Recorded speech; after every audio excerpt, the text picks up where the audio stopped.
So this compressive roll exercise is all about trying to maintain posture for your golf swing, and particularly the backswing, and getting that rotation through your torso so you feel the stretch and how it should feel as you load and rotate into the backswing.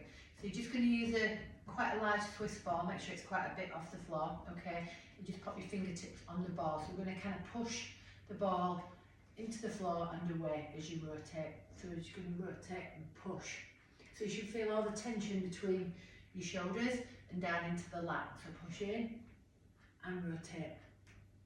And you're trying to set up into golf posture to the ball and then maintain it as you load in. So that's allowing us to rotate, not coming up and out of it, not lifting the arms up, trying to stay in posture as we get that rotation.